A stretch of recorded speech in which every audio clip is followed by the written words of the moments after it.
So what I learned about becoming a teacher is that there are so many different technologies and tools that you can use within your classroom to, help your students better understand different lessons, different techniques.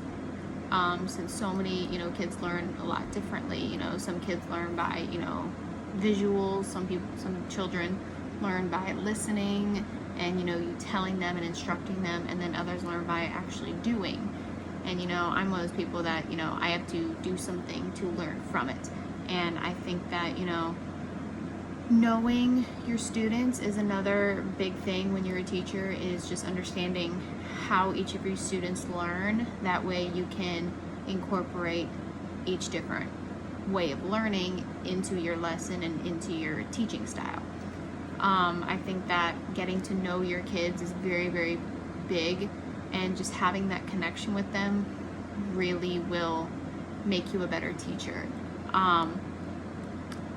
Just understanding that they're not always going to get it on the first try, and then being able to work with them and let them be able to trust you, and getting that connection with them would really help build their learning and make it just easier for them. Biggest challenge I'll probably be facing on my journey to become a teacher is just a lot of the getting back into the rhythm of school, probably. It took me, it's not going to sound like a long time compared to some people, but when I graduated high school in 2018, it took me a while to get back into the rhythm of taking classes. It took me another 2 years. I'm now 21.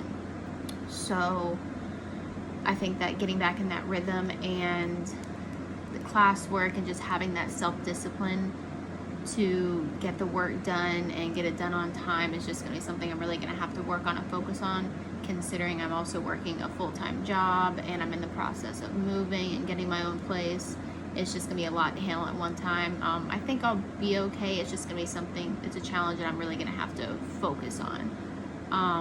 I envision using technology in my future classroom just by incorporating it however I can, because I know that when I was in elementary school, we didn't really have a lot of technology. It was a lot of just, paper, pencil, you did the work, the marker board, stuff like that. When I got to high school, we had a lot more of the technology. We had the smart boards. We had, in middle school, we had the projectors, kind of evolved to projectors. And then by the time we got to high school, it was the smart board and all the different, websites and tools that teachers use nowadays. So I think, incorporating things like Kahoot and Quizlet into lesson plans, as well as like test review and stuff like that, is something that I'm going to definitely incorporate into my classroom, and just being able to learn from my students and also having my students learn from me is kind of the ultimate goal when it comes to becoming a teacher, and just making that connection with the students that hopefully I'm someone that they're going to remember throughout the rest of their life. So